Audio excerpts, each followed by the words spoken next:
What up, people? We are here. We are live. The Sci-Fi Nerdz. No, we're all dead. You Just have go. arrived. Okay. Well, we're buried alive. Yes. No, apparently the DJ were dead. So this is just We're all spooky ghosts. we're recording before our untimely passing. Uh, yes, but we are here. We are live to discuss another episode of Monarch: Legacy of Monsters. Episode 3 of season 2. Yep. So, of course, as you can see, Donald cannot join us tonight, so I am hosting tonight's show. He's trying to get a little bit over a cough, and then Serge is visiting with his dad. So, yeah, it'll just be us 3 tonight. So, hopefully, you guys enjoy. Hopefully, Sorry you have to put up with us. Well, hopefully you have if fun. you really don't like our ugly faces, you boys hang Yeah. in there. Yes, if you prefer Donald to be on, then wait for the next week, I guess. So log off now.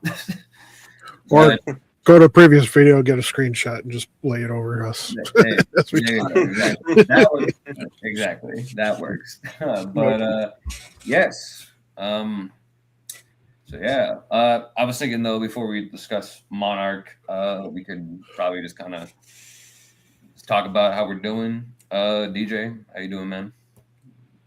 I'm doing well. Good. Well, you kind of. I'm still kicking. There you go. Yeah, I'm still kicking. Yeah, I'm doing all right. I'm just getting really busy.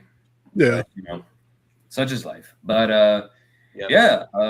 But I also wanted to talk a little bit about some entertainment news. Pretty big week for entertainment. We got our Spider-Man brand new day trailer this week. Oh yeah, Pretty fun. Looks pretty good. I'm excited for it. For the most part. Oh boy. Oh no. All right, DJ.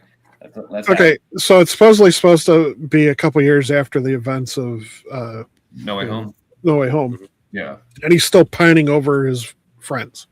Mm. It's like, dude, he should have moved on by now.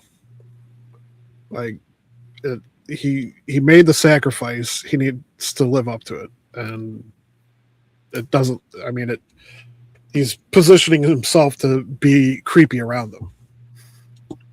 It's just like, But DJ, we can't have a good Spider-Man movie without Spider-Man being depressed. That's rule number one. he could be depressed, but it doesn't have to focus on the two friends that he sacrificed everything to protect. You know, it's like by now he should have new friends and a new love interest. Yeah. It would have been interesting if they introduced Gwen. I thought that Gwen Stacy. That would have been an interesting addition if they introduced her. Like that's what I thought Sadie Sink was going to play, but apparently she's a different character. Apparently she's Jean Grey, which I'm like, yeah. Huh. Well, I think so Gwen Stacy in the comics is an early love, and then there was Mary Jane. MJ's later. Yeah, so MJ was after Gwen Stacy because like Gwen Stacy died like in the Amazing Spider-Man 2. Yeah, to the Goblin. So at this point in his life, he should actually be flirting around with the Black Cat. I was going to say that too. You could introduce Black Cat. I would like to see that. Yeah, this would be like a perfect opportunity to do that. Yeah, he's like in his sort of like, not I guess emo Peter phase, but he's like pretty depressed. Hey, what up, Donald? How you doing? So I even heard rumors that originally Sydney Sweeney was supposed to be cast as Black Cat, but due to Zendaya and their conflict, she'd rather not have her in this movie. So that's why I've heard. Yeah, who cares about Zendaya? Like seriously, I'm tired of seeing her. She's everywhere. It's like she's the only female in any movie. Had Sydney Sweeney as Black Cat. Damn it! No. Okay, that's it. That's the end of the stream, everybody. Well, that's part of the reason why that's part of the reason why the Madam Web movie failed, because you had an opportunity to have Sydney Sweeney in like spandex running around. You did it. She like showed up for like a split second in that costume. You're like, wait, what happened? Yeah. Otherwise, they made her look all frumpy. Yeah, it's like I know. How dare you? How dare you? And then I'm not going to even get into the Dakota Johnson. Oh God, it's fine. But yeah. Aside from that, though, The rest of the trailer looks good though. Yeah. I'm happy to see Punisher in there, giving Spider-Man shit.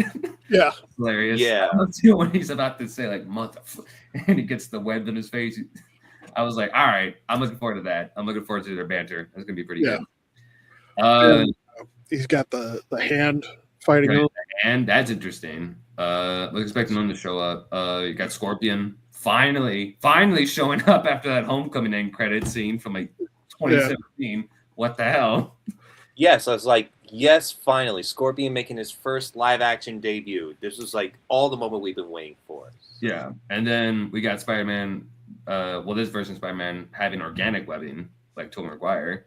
Yeah, so the reason for that is in the comics, there's a point where he mutates into Man Spider. Yeah, a lot of people are saying that that's probably what we're gonna get in this movie, which I'm like half and half on, because I'm thinking that should just be a movie, a storyline on its own, and not kind of like shoved in with all these other plot lines. But like in the animated series from the 90s, that was when they introduced the Punisher to the Spider-Man series. He was like literally trying to hunt Spider-Man down while he was going through this transformation. So he like sprouted 4 extra arms and then eventually actually turned into the Man Spider and fought Punisher. Okay. So it's I mean, it's a good point if they're bringing Punisher in. It's kind of a good storyline to do because he's, like he'd be very tempted to just kill him, but okay, of course. but Punisher here. Punisher has no morals. He's just like, no, I'm just gonna kill you. Well, he does have morals. He has morals, but I'm just saying that when it comes to bad guys, he's like, no, I'm just gonna put a bullet in your head. So it'll be interesting to see like how it all plays out. And then we're also getting, we're getting Bruce Banner in this. And I think we're also supposed to get the Hulk, which is dumb. It should be dumb. I don't know. Like, I just hope that really doesn't ruin the movie at all. It will. Have a faith, DJ. God. It would be different if Mark Ruffalo didn't open his mouth every 5 seconds and spew bullshit. Yeah. So because of that, most people that are going to, if they go to see this movie, as soon as he comes on, they're not going to see Bruce Banner. They're going to see Mark Ruffalo. So there's already people saying like, I don't know if I'm going to even bother going to see it now because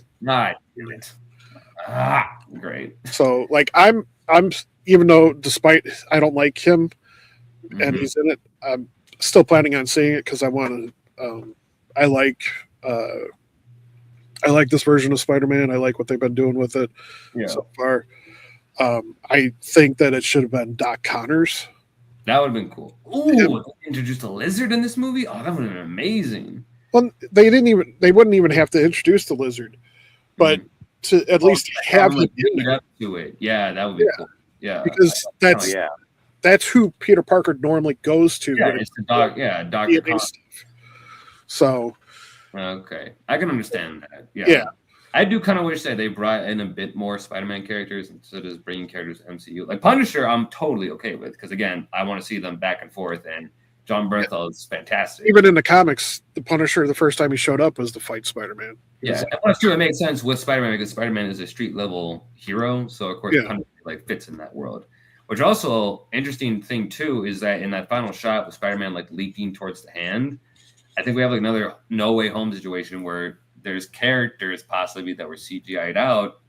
So we're either going to get maybe Daredevil and Punisher teaming up with him, or it's going to be some other characters, or he's Man Spider and he's fighting them. I don't know. It would be cool to see him teaming up with Daredevil to fight. I would love to see Daredevil in this, man. That would be so badass. Because, like, apparently the actor went to a certain theater when No Way Home came out, and he said that the audience like barely reacted when he came on screen, so he's really disappointed. Damn. And the comments to like that post or that article was like, "Dude, what theater were you at? Because what I was at, we were all cheering for you." In my theater, definitely. When I saw No Way Home and we saw Matt show up, I was like, "Oh shit!" Yeah. And I was like, wait, aren't you like in the Netflix and all that stuff? Isn't there like a whole contract and everything? But they're like, no, he's here. I'm like, oh, okay, never mind then. Yeah. And then when he caught the brick, everybody's like, "Dude!" Like, oh shit. So, like I said, I've seen tons of comments, like people saying, like, I don't know what theater he went to because the one I was at was, cheering him on and everything. So, Yeah, no, I definitely think, no, it'd be awesome to have Daredevil in a Spider-Man. That would be badass, but we'll see. But again, Well, and no, with the Punisher, I want to like to add there that my friend is a massive Punisher fan, so we all know his backstory. This was like, I think he was basically a soldier who suffered a massive PTSD. If you watch the Netflix show, and his family got killed in front of him. no, it's Yeah, not but that PTSD. yeah, Like he chewed people out for trying to claim he had PTSD in the show. Yes. yeah, okay, that makes total sense because he's been His going family around. got killed in front of him, Kyle. That's what happened. That's what set him off the rails. Yeah, that's basically And- true. 'Cause Yeah. he's a killing machine. The reason for that is because he realized that the system was failing the people, and so he decided to take measures into his own hands. And so he first started off by hunting down the gangs that killed his family, and then he's like, screw it, I'm just going to keep doing this. If you're a criminal, if you're a rapist, killer, whatever, I'm going to hunt you down and make you wish you were never born. Yeah. And of course, you got Daredevil coming in going like, bro, chill. Yeah, even Captain America's gone up to him and been like, dude, like, you can't be killing these people. Like, come on. Relax, man. And he just punches, he's Of course he's he like, well, no, he actually respects Captain America to the point where he let Captain America beat him up when, like, Cap was pissed off at him about something. will. Okay. So, but at the same time, he's like, you have your rules, I have mine, and a dead offender doesn't repeat. So, Yeah. Oh. But yeah, basically overall, yeah, I'm looking forward to Brand New Day. I'm excited for it. I like the director. He directed Shang-Chi. Even though Shang-Chi has its problems, I really did like the action scenes in that movie. I thought they were handled really well, so I'm looking forward to how he handles the action. Spider-Man. What else? We got a title drop for Sonic 4 today. Oh yeah, I want to mention about that because I think this is like a really interesting upcoming title because I heard Isn't every rumor. But if you guys probably heard, you go ahead, just reveal What's the the name title? of that. What's the It's name? Sonic 4. Exactly. Yes, it's Sonic 4 It's Sonic the Hedgehog 4, like all the others. oh, okay. There's nothing. Yeah. Yeah, I mean, exactly. It's just a I mean, it was- title. Sonic 4. I mean, no, but it was interesting though because we got new dialogue from Robotnik, and a lot of people are like making theories that we're gonna get, I don't know, Neo Metal Sonic or something like that in this movie. Because like the main enemy is gonna be Metal Sonic, which awesome. I like Metal Sonic, so it's gonna be cool to see him in an actual movie. And of course, we got all the actors in there. Nick Offerman is gonna be in it. Ben Kingsley, and they're not playing actual like actors; they're actually, I think, voice actors in the movie, is what I heard. So maybe Ben Kingsley might be voicing Metal Sonic, which I think is pretty badass. So we'll see. But Jim Carrey is coming back. Biggest surprise, actually, Shadow's coming back. I didn't think they were gonna bring back Shadow, but Keanu Reeves has mentioned the cast, and I'm like, oh, okay, then I guess Shadow's returning. Good. I want more Shadow. Wonder if they'll introduce Silver, the Hedgehog. A lot of people are guessing that might be the end credits to Sonic 4. I don't know if they'll like bring him into the movie or they might be hiding that, but we'll see. We'll see what happens. You know, he's there. Yeah, because like his girlfriend. Groot. Sonic. Groot. Yeah, Sonic's girlfriend, Amy. Yeah, she's Amy? making an No, I appearance was in this gonna- movie. Well, no, I was going to say that a lot of people are like, some fans are upset because Amy is kind of taking the place of Silver in this movie, being the time traveler, when Silver is the one known for time traveling. Which I'm like, it's fine, like it's whatever. But again, like that's going to be an issue when they bring in Silver because it's going to be like, okay, what are you going to do with him now? Like, what's his purpose going to be when he comes to the story? But we'll wait and see what happens. But no, I'm excited for Sonic 4. Yeah, I think those are the main ones I wanted to talk about. Other than like Invincible season 4 is out and it's awesome, but other than that, that's about it. So yeah, we'll get into Monarch now. Episode 3 of season 2. Yes. Let me share the screen real quickly. You mean? Oh, okay. 3, right? Yes, 3, Kyle. Oh my god, I'm such a correctness. Oh my god. All right, view slideshow.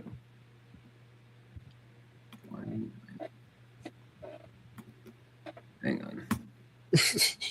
Technical difficulty here, people. There we go. Oh, there. There we go. All right. So, like last time, we're just going to make this sort of an open discussion. So, anybody who wants to throw in their thoughts on this episode, go right ahead. I like the stuff that takes place in the past. I like the stuff when Kurt Russell and that group was, doing their thing. The side story with Cora and Kate, pointless. Yeah, it was funny though because like DJ, you're like mentioning like, well, I would just want May to like prove that she's useful, and then of course there's like that meeting between her and Tim near the end of the episode. This one right here, and he's like, "You want to like hack into the system?" I'm like, "Oh, look at that, DJ guessed it." She's gonna try to prove useful. I don't know how far that's gonna go, but we'll see. Well, and it's like the fact that she's doing text messages while she's working. Yeah, that was dumb. Honestly, I think it would have been better if she just told Tim, "Stop texting me." Like, this needs to be secret. Stop texting me.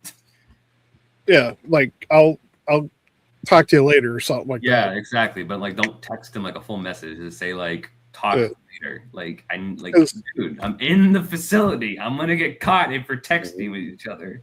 Yeah, because like after the stunt she pulled the last time, you got to know that they have to be monitoring her like a hawk. Yeah, they're not going to just let her run loose through the facility. They might, at least in my mind, they would be pretending to let her run loose, but like I said, they would have like everything that she's doing on the machine and probably hidden cameras looking at her and stuff like that from every angle. So, but what do I know? That's basically it. Yeah, but no, I can see your point about that.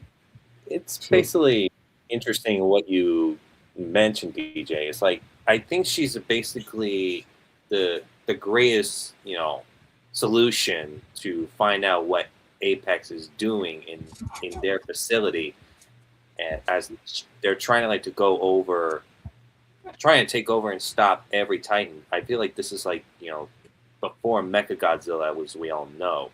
Well, no, this is leading up to it, and the fact that they stole that orb, it makes me wonder if that orb is what becomes one of Mechagodzilla's eyes. Yeah, because remember there was an orb, and we assumed that it was just an eye that drew Godzilla to Florida and caused him to attack the facility. So now that we know that there's an orb that produces a fake gamma signal that draws Godzilla out, it makes sense that would be what drew him to that facility. Interesting. Yeah. And it's also making me guess that that's probably what's going to lead Godzilla to attacking Tokyo. I think they're going to set that orb off because the signal that orb is transmitted on or set on is like Godzilla's signal, is what Hiroshi is. That's what he used to call out Godzilla in the desert in season 1. So I have a feeling like it's either going to be an accident or it's going on purpose. They send out the call and Godzilla hears it, and Godzilla just starts rampaging through Tokyo in order to like figure out what the hell's calling them.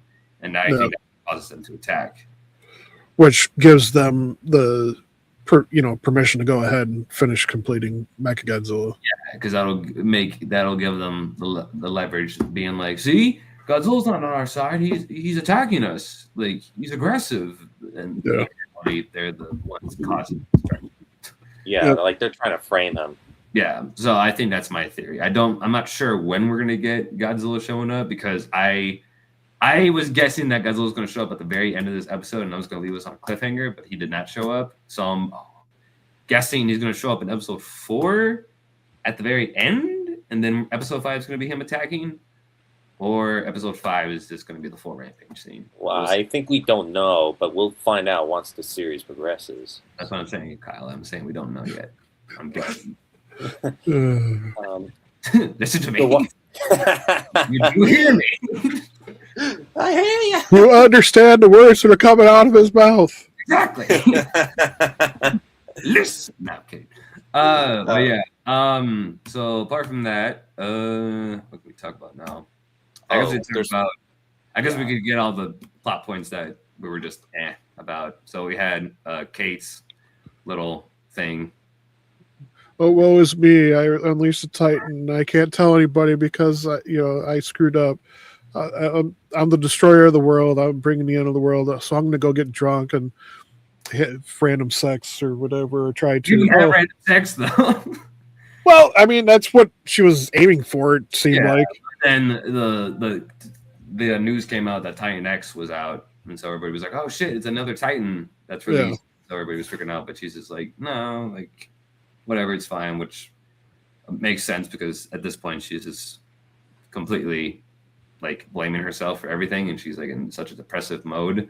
Like doesn't really care. I will admit though, I did really like the scene where she's like standing outside and she's looking at the destroyed and Golden Gate Bridge, and she's having all these like flashbacks to everything that's happened. And I thought the way the music was and the way the editing was done, I thought that was actually a pretty powerful moment. I was like, all right, I'll give you that. That was actually pretty good. And the way her actress handled that, I was like, yeah, I could feel the heartbreak, and I can understand like her feeling this way.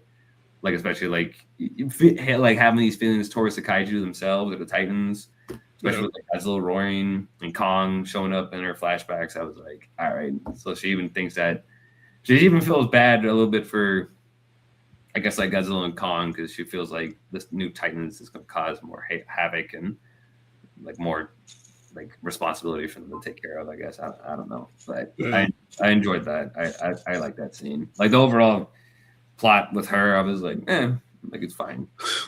It's just like I don't know. Yeah, no, I know. I get the point that this is like her character arc. Like she's gonna like this is like her development. But I think I don't know. I think it's just the writing. I think the writing just needs to be like helped. I can see where you're coming from, Remy. I think this show is all about trauma. That's we all know about. So it's basically recovering from your bad experience, and sometimes you have to relive, but you have to try to move forward. And I think that's what this series is all about. Well, if she wanted to move forward, she would have met up with her friends like she started to do. Yeah. But she chose to drown herself in her sorrow. Mm-hmm. And that's why she hooked up with this chick at the bar. Yeah. Which is supposed to be a friend of hers. Apparently. Yeah. Like an old flame, I think, is what they were kind of entailing with their meetup. Yeah. Yeah.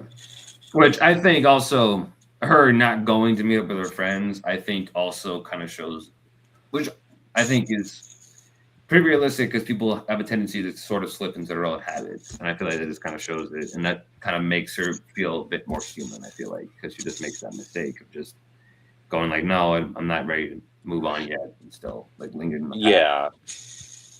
It's like, and then now that she's actually seeing her other people freaking out from the alarm, it's like she's not the only person freaking out from G-Day. There's also her friend and everyone else. Yeah. Do we know how old she is? Or her character is supposed to be? I'm gonna say maybe like late 20s, early 30s, maybe. Okay, that's what I was thinking, but it was, it was kind of hard because, like, I don't know how old her brother is. And, they made it that they were almost the same age or something like that. At some point. So. Mm-hmm. Like, I'm gonna guess like maybe like late 20s, early 30s. That's what I was thinking. Yeah, because I feel like Kentaro is, I think, the older sibling out of the two. Especially now with the 2 years that passed between season 1 and season 2. Yeah. So, yeah. But, that was her plot point. let's talk about these. Talk about their plot point here in Tokyo. So, Mhm. It's Yeah. a little off and on. well, I like their interaction Mhm. and everything here. The what happened in the past though was just like really, Don't worry, we'll get into that. but Yeah. uh, but yeah, like I'm interested to see how the present day version how that progresses. Yeah. Um, because she's still the same age she was when she disappeared, and he's Mhm. like twice her age now. Yeah. So, Yeah. um, I did like that moment when they first arrived in Tokyo and like all the lights and all the people and everything were like really getting to Keiko. yeah, Because which makes sense because at her time, like Tokyo probably wasn't even like this like like just looked like this. So this is like no, overwhelming for her. So this seeing all Yeah. of this, she's like, oh my god, help me. She's like, Yeah. shit. Which I liked. I liked that bit of like realism, which I'm like, yeah, no, if you were a person back in like the 50s and you just suddenly showed up at 2017, like, yeah, you of course you would be overwhelmed. Your senses would just be going haywire from just Yeah. everything happening around you. So I like that little moment. And I also Yeah. did like that scene too. What I really liked about this plot point between her and Lee in the present was her finding out about Hiroshi's past with his two wives, I guess. yeah, Yeah, I like that because I like was waiting for that. I was like, oh, like what's Keiko's reaction going to be when she finds out that her child had two families and neither one of them knew about each other. yeah, Yeah, so I like that they brought that up, and even Lee, like she was like even trying to get Lee to like tell her about all this, and he's like, it's not my place to tell. Like you gotta confront him in order to get Yeah. that you want, which I like that. I'm like, all right, cool, thank you. and then we That find was- out at the end why the dad was never around, Yeah. or at least I'm assuming that that's what's going to happen. Oh, are you talking about Randa? Yeah, Oh, okay, yeah, because yeah, you have that really good moment too at the very end where after the contraption or the beacon or whatever is taken, and you have Hiroshi kind of like losing his cool and like getting upset about it, and Keiko's just like, don't worry, we can like go to Monarch and have them help us, and Hiroshi's just like, Monarch, that. And that's all you can think about, isn't it? Just Monarch, Monarch, Monarch. Like I had to deal with Monarch all my freaking life because I spent my life with Grandma because Randa just dumped me over there. yeah, I like that moment though because I thought Hiroshi's actor like really, like I could really feel the pain and like Yeah. the anger that he was letting out in that moment. Really well. Yeah, exactly. Again, man, there's like some really good like acting moments in this series that are just like, why can't we get none of this in the MonsterVerse movie, man? Can we just have like a one little monologue from a character, please? Yeah, I feel like this is really interesting dynamic between those characters. How trauma can pass on, like how long you've been alone without any family. So this is what I think. This was an interesting plot how this episode went, and I really love that. Yeah. you got to remember too, like he got his uncle back, but then essentially lost him again because Monarch put him under lock and key. Yeah, exactly. So like, oh yeah, no. Yeah, hell, dude, you brought up a good point. Yeah, exactly. Like, Lee came back, and then what happens right after that? Monarch just puts him in their like facility, and she just kind of like splits ties with him. But even then, that's kind of on Hiroshi too, because Hiroshi was even like really looking for a relationship with Lee when he got back. He was like, "Yeah, both my parents were absent, and one of them went crazy when you guys were both disappeared. So I'm not really in the best mood to like recollect with, like to remember my past right now. So yeah, see ya." Yeah. So yeah, but yeah. What else? So I guess that's about it for the present day plot lines. Let's talk about the past. The past. Yeah. So Yes. they survived the night. Yeah. Which we Well, speaking of which, the opening of this episode, we get a nice little moment with Titan X and a little Scarabs. scarabs like forming onto it, kind of like climbing on its back, and it just kind of like disappears. I did like that moment too, where like you saw the red kind of go away, the red bioluminescence switch to blue, which again very reminiscent to how Mothra acted in King of the Monsters. Again, bringing that connection between the two of them. So like I'm wondering if there's some sort of correlation between these two, or it's just the way that Titan X behaves, like just similar to her. Oh, and to confirm, the name of Titan X is Kokovu. It's basically the name that was given to this creature that we didn't really know. It was taken from the Chao folklore, the goddess of the water, in case you did not know, or you probably heard. So was it said in this episode? I looked up on Dangerville, and it was somehow hidden at one of the villagers. They mentioned the name Kokovu, and that's how they were able to chant that name. So that's how I believe that's where that creature is called. Oh, okay. And Dangerville gave its name after they saw the episode, and I think they. Yeah. Well, no, Kyle, we're not going to go off what Dangerville gave the name, all right? We're going to go off what the creators of the show gave the creature the name. We're not going to go Yeah. I mean, I meant like how they were chanting this name, as I think they mentioned in episode 2. We don't really know. I think we might have forgot that it's called what's. Yeah. I don't even I can't really even hear like them saying the name because it was kind of in the background or something like that. But again, like other people are probably watching the episode and like hearing out for those details. So that's something we could have missed. Yeah, it felt like Lee talked about it briefly in this episode. Like, what? Oh, it's Kai Wu. Sorry, I remember now. It's Kai Wu. Oh. I don't know. Yeah, but DJ, what were you saying? Yeah. I feel like I remember Lee kind of mentioning it at some point during the episode, something like that, but I could be wrong. Yeah. I thought he said something about what they were chanting. Yeah. I think I'm sure they're probably going to give this. I'm sure they're going to give Titan X like an official name later in the show, possibly. I think in the past they're going to figure out what the actual name of Titan X is, or in the present, and we'll have an official name for it. So they just call him Titan X. But I thought that was a really cool moment in the beginning of this episode where we get like a little bit of the aftermath, and we have that little moment between Lee and Keiko like taking a picture of a Titan X as it goes back, as it submerges itself back into the water. And of course, got the villagers showing up acting like a bunch of assholes trying to get the picture and stabbing Lee. Yeah. Like, I've had enough of this shit. Holds one of them at like knife point.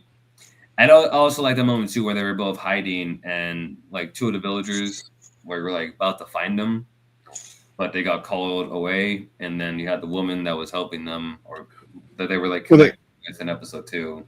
Well, they left because they found the camera. Yeah, because like Lee was just like, here, take the picture. So they had the photo, but they just left the camera, making the villagers think that they just dropped the camera. But what would have been even better is if they had put another roll in there. Oh yeah, true. Well, I don't even know if they had another roll in their hand though. I know, but I'm just saying, like, if I had another roll, I would quickly throw it in there and load it up or whatever. Yeah, because I was thinking about that where I'm like, okay, cool, but what would happen if one of the villagers opens the camera and doesn't see the film in there? Yeah, because that's what I was expecting to happen. Was I thought that too. I was like, is that what's going to go on? They're going to look and be like, we've been duped. Yeah. So I wasn't even thinking that would happen. So I was like, but again, maybe I don't know. Maybe the villagers aren't really like familiar with how the camera works because they're very secluded from the outside world. Like they don't. Really they know enough that's why they were willing to kill him. Yeah, but I don't know. Yeah. I don't know why I didn't grab the camera or check the camera, but whatever. But yeah. So then after that, we get a moment between Lee and Keiko when they're kind of chilling out in his cabin, and Lee's kind of like helping like bandage her wound because she got like Sliced. sliced by the knife that the villager had. Yeah. And I did like their interaction. I thought it was pretty. Oh man, it was pretty cute. Just like seeing them kind of like banter back and forth with each other. Yeah. So again, like it's the chemistry. I think both actors have good chemistry with each other, and you can feel that in this scene. Yeah. And and then and then they bang. Yeah, I was. Put it lightly, they bang. There you go. I was not expecting that. I was like, oh wow, were you? I was like, me clutching my pearls. A sex scene in Godzilla? What? I was like, what? Because like honestly, we hardly ever get any kind of like intimate scenes in any Godzilla movie. Like I can't really name any off the top of my head. I'm like, no, not really. There's not a lot of characters that kiss in Godzilla movies. I think it was 2014 that. Yeah, had that that's the intimate closest scene. one I can think of. But other than that, none of the Toho films had that many intimate scenes. I mean, he had Glenn dating the robot girl. Yeah, he had that, but I don't really know if they. Yeah. I think they kissed one time in that movie. I think from what I remember. All right. And I think it was in Godzilla City on the Edge of Battle. We had that kiss scene, so it's probably rare to see any. No, doesn't count. Fuck that movie. It does. I'm kidding. Yeah, I guess. Freaking damn anime movie. Yeah, I was disappointed because like it's one thing to have the tension between them. Yeah. But the fact that like they had established at this point that like, she was in love with Randon and was like married to him and everything. Maybe married. I don't know if they were married. I think they were just like a couple, I think. But I don't really hear anything about like marriage. I didn't really see any rings on them either. No, but I mean that's kind of how it came across. Yeah, no, I get what you're saying. Of course, they keep bouncing back and forth in the past parts too. So like, we had the part where she disappeared in the first season, and then it's like we're gonna roll back to what led up to that. Yeah. So, but yeah, it just I was surprised that like they both succumbed, to it and everything, and then to their desires. And it's like, yeah, because like I find it funny too because I remember before I watched the episode, I was like, man, I hope I don't like go too overboard with the love triangle thing, and then this happened, and I'm like, son of a bitch, I'm like, damn it, that's not what I want. Yeah, so that and I that's, didn't want that either. And it's like, and then I will admit though, the ending did kind of get me because like you have that moment where after all this happens, Keiko sends like a letter to Lee saying like, yeah, I know we had that moment, but I'm in love with Randa. Like I chose Randa. Like I hope that we can like still connect and be friends. And of course, Lee kind of gets drunk because of that.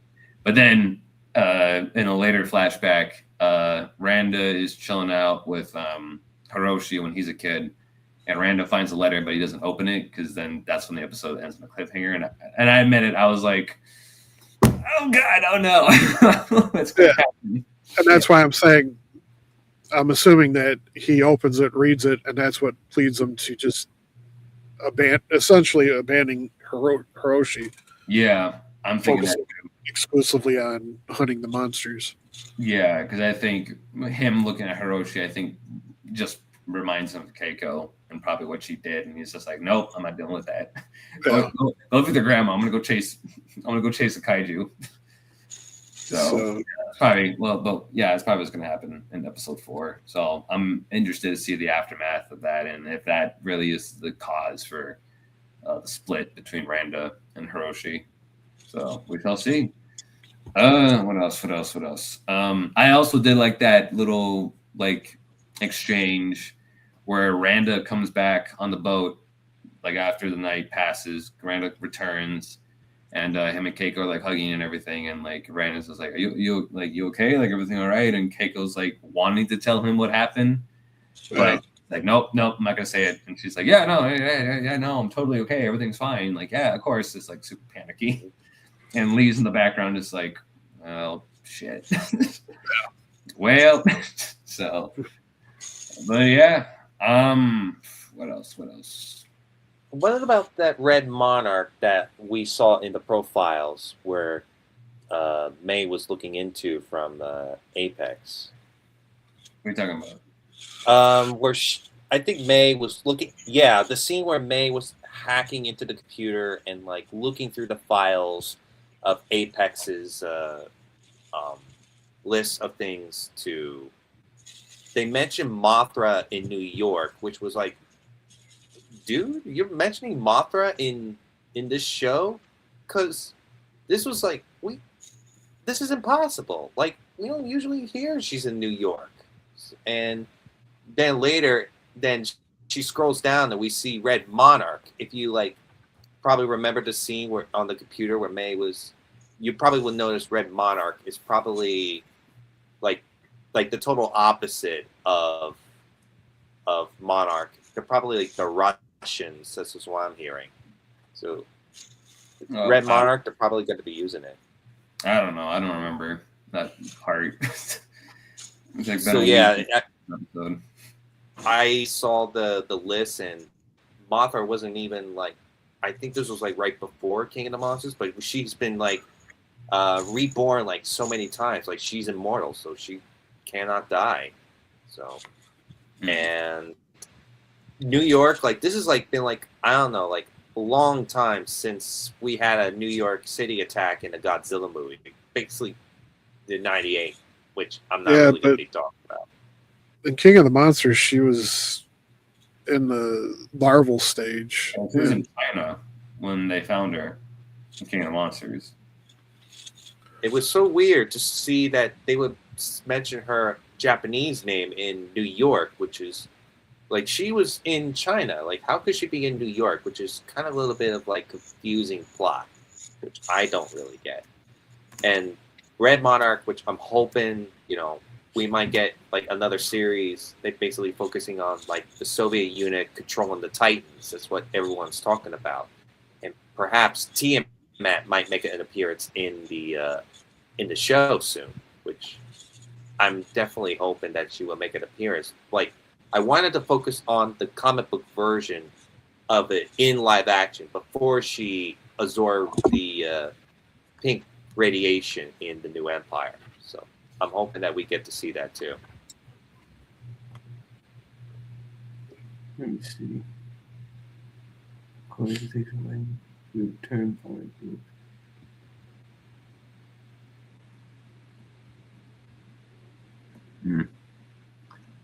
Yeah, I'm not sure. I don't really remember that scene in the episode. I don't even know if it happened. Yeah, but probably as maybe like we'll see later on in the series, we'll definitely find out what Red Monarch is.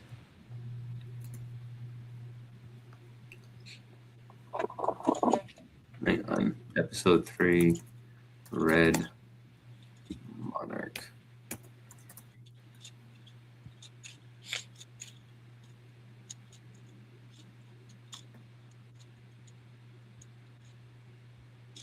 Oh, yeah. Third episode of Monarch, Legacy Monsters Season 2 is upon us, giving us a look inside Apex Cybernetics files relating Monarchs, New Mothra, and Red Monarch. Huh. Interesting. I have to take a look at that. Yeah. Again, like, it's been a week. I didn't really watch the episode, so, like, I might have missed that detail. It's totally fine. Like, I looked into some interesting facts of the episodes before we had this podcast. Nice. That's cool, Kyle. Like, it adds something that me and DJ might have missed because, like, we got. Sorry, people. We have lives, so it's totally fine. We all have lives. Stuff that happens between our weeks, between these episodes, so we can't really remember every single detail. That's why I have the internet. There you go, Kyle. I know we're frauds. We failed. We failed. Well, it's been a good run, folks. Yeah, we failed. We do not remember every single small detail about an episode. But Kyle does. So thank you, Kyle. I'm the braids. Thank you. Yes, you came in clutch for us, so thank you. No problem. Yeah, but no, I'll have to give that a listen. What else? Any other thoughts, guys, or did we cover most of it? Because again, there wasn't really much. There was a lot to talk about in this episode, but not that much kaiju. Not that much kaiju action, unfortunately. No. Oh yeah. Wasn't Randa? Yeah, I think we did mention Randa by the end of the episode, where he and Hiroshi had this interaction by the end of the episode. Yeah, no, I mentioned that. Oh, okay. Never mind. I must have yes, I mentioned that. Right. After I mentioned it. He found the letter. Yep. What'd you think about Tim, like, just basically doing everything he could to get fired? I mean, it's odd almost because it's just like, well, Tim, didn't you already kind of quit in the first season? And then he was back in Monarch. And now he seems like he just wants to get fired again. I'm like, okay, so what's the plan here, buddy? Yeah. You want to be part of Monarch? You don't want to be part of Monarch. Yeah. So I didn't really understand that. And then, I actually did find it interesting where Apex kind of takes over. Or is this like you have that scene where like the Apex guys like enter the ship. Yeah. And then they're like, all right, we're going to take over this operation now. Like everything you like Monarch finds has to be sent to us. And it's just like, that's not good. Yeah. So, which that actor, I think his name was Cliff Curtis. I was actually surprised he showed up. I was like, oh shit, I know that guy. So that was cool seeing him because he's a great actor. So it's cool that he's a part of the Monsterverse, I guess. In a sense. It was James Conrad. What? Donald put a question to us about James Conrad. James Conrad. Yeah. Oh yeah, isn't that from Kong Skull Island? Yeah, but what did he do? The British guy. Yeah. Yeah. Did we mention? No, we did not. I didn't even know James Conrad was even mentioned in this episode. Was he? Yeah, he was mentioned in the files, so I forgot to mention. Oh, interesting. What the hell did he have to do with Apex, though? Who was he again? He was Tom Hiddleston's character in Kong Skull Island. Oh, okay. Yeah, him. Yeah. That guy. No, I know. He was such an engaging character that, you just remember his name off the top of your head. Well. Yeah, but no, James Conrad. That's interesting. I wonder what he has to do with all this. Okay. All right. You got me intrigued now. I'm just curious, like, who will play the older James in the new season? And I would definitely be pleased if they bring Tom Hiddleston back just for the flashbacks only. Yeah. If they ever do that. I mean, I guess they could put Tom Hiddleston in like old makeup, I guess, if they can't find another actor. But I don't know. I'm sure they can find somebody. For the flashback, though, it would be after John Goodman died. Yeah, it'd have to be after the whole incident with Skull Island. So, which that would be interesting if they do that. Just bringing him for like a small scene or cameo. So, that'd be interesting to see if they do that. But who do you think would play the older James? Like, I was thinking of I don't know. My best guess would be I think the dad from the Supernatural, who first Winchester. I think it would, but that's just me. But what do you guys think? Well, the thing is though that whoever plays older James Conrad has to kind of have a British accent because Tom Hiddleston kept his British accent in the movie, so they have to be British. Yeah, I think I would just see them aging him up some. Yeah, if they can't find another actor that could play an older Tom Hiddleston, just bring him back, put him in makeup. But yeah, it still took me by surprise to find out that Randon was the younger version of John Goodman's character. Oh yeah. Like, You were taken back by that. You were like, wait, what? I was like, yeah, it's John Goodman's character. You're like, Yeah. oh, huh, okay. I'm like, okay, now it makes a little bit more sense why this guy's around so much and Yeah, stuff. you're like, why is this guy even here? What does he have to do with anything? That's John Goodman, Donald. I mean, DJ. Like, oh, Yeah. gotcha. I'm like, yeah. Other than that, I think that might be it. I think we covered everything, really. Yeah. I guess final thoughts are just what do you guys think of this episode, like overall? I mean, it was all right. Again, I'm not too crazy about the love triangle part for these three. But it would be interesting to see them rekindle the flame in the current time. Mm-hmm. I know that they're kind of preoccupied with everything right now, so it hasn't really gone that way. But it at least it comes across that Lee is still has the strong feelings for her even after all this time. Mm-hmm. So I wouldn't mind it as much, if they do have something like that go on towards the end of the season or something like that. Mm-hmm. It would be nice if they did something more impactful with Kate and Cora. I mean Kate and May. Cora, well, whatever. Cora, I think, is the woman that. No, Cora is her real name. Oh, that's right. Yeah. Okay, I almost forgot. It's been a long time since I watched season 1. Because even the lady that works for Apex called her Cora. So,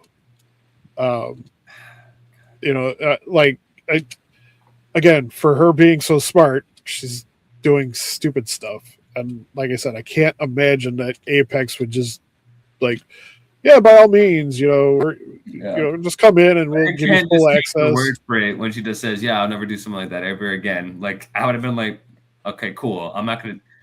You could say that, but I know you're probably still gonna do it, so we're just gonna keep an extra eye on you. Yeah, like at that point when she's texting with Tim, I was half expecting them to zoom out and show a zoomed in camera angle on the other lady's monitor or something like that. Mm-hmm. So, I mean, they could do that in the next episode, obviously, but I'm kind of the same with you, DJ. I'm not really too keen and pleased about the love triangle, but I'm, it starts very slow. Interesting plot for Kate, trying to, forget, but still she's, recovering from G-Day. And it's just, a lot to take in from this episode. And I just really wish we get to see a little more info about Titan X as we uncover future episodes. Hopefully Godzilla will come into the episode and I'll be like a little boy again. So yes. That's what I'm hoping. I'm hoping for that too. I'm like, can we get Godzilla stop into Tokyo, please? Can we have that, please? Yeah, this never happened in the MonsterVerse. Bring Godzilla into the Tokyo of the MonsterVerse that many of us fans want. Yeah. Yeah, exactly. Now I'm kind of the same with you guys. I'm not a really big fan of the love triangle, despite the fact that I do like the chemistry between Lee and Keiko, both in the past and present. I'm just not a fan of love triangles in general because I just feel like they just bring up unnecessary drama and just make it more soap. But it is bring an element of being a soap opera that I'm not. Yeah, if I want to see that stuff, I'll go watch Days of Our Lives or whatever, General Hospital. Yeah, I don't really want to see that in my Godzilla related projects, but whatever. But other than that though, Kate and May's plot lines were just kind of meh to me. But again, the past storyline is still interesting to me. The moments we get between Hiroshi, Kentaro, and Keiko and Lee and President were interesting. I thought they had a lot of good moments of acting in there as well. Yeah. A little bit of tie and X in the beginning, which was kind of cool. And yeah, and hearing at the very end with Red Monarch and a new Mothra in New York, that brings us some interesting mysteries that hopefully the season goes into a bit more in depth, but we shall see. But yeah, and overall, it was an all right episode. Don and I have discussed. I think we're gonna get a couple more slower paced episodes until maybe like around episode 6, and maybe we might start getting we might start kicking in the high gear again when the action starts ramping up. But I don't know. We'll see what happens, because we know that all I know at this point is that they're in Tokyo and Godzilla is going to show up at some point, which I'm looking forward to, because I need destruction. I need mayhem. Oh. We all do. Listen, I love human drama as much as the next guy, but I need the big G man. Where is he at? I need him to come in. I need him to come in and do something, please.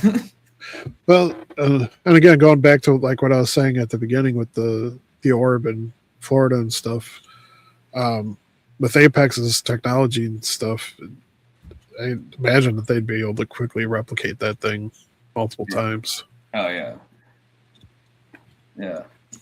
Nah, exactly. But yeah, no, I believe that is it for us tonight, folks. Hopefully you enjoyed our recap of episode 3. Look forward to our recap for next week on episode 4.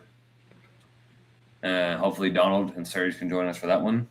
Yes. It's going to be a fun time. Hopefully episode 4 has a bit more kaiju shenanigans involved. That would be nice. But yeah, that'll be it for us tonight, folks. I'm Remy. DJ. Kyle. And I just realized we did not introduce ourselves at the beginning of the stream either, so that was nice. So cool. Oh no. What will we ever do? Not like we didn't have our names up the whole time.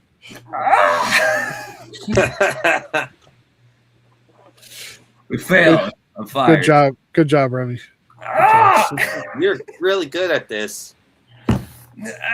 Yeah. Whatever. You know, if anybody complains about it, I don't give a shit. What if it's Donald that complains? Well, then too bad. Well, then too bad, Donald. You should have been here then, man. You could have done it yourself. You hear that, Donald? He doesn't care about your opinions or anything. Now hold on. Some second in command you have. Now hold on a second there, buddy. I didn't say none of that. All right. Yeah, you did. You just did. So I don't care what he said. I'm going to tell him he said it. You don't even have to. He heard it himself. Oh, that's great. I don't even know if he hears more. I think Donald might have left. The last comment he left was just, as you guys mentioned, James Conrad, and that was it. He never said anything back, so I think he might be gone. Which, oh well. All right then. I'm gonna close the stream tonight. Yep, that's it for the Sci-Fi Nerds. We will see you all next week. Bye bye. Same bad channel, Adios. same bad time. Same bad. That's Finnerstein! Same bad channel, same bad time. All right, bye, people. See ya.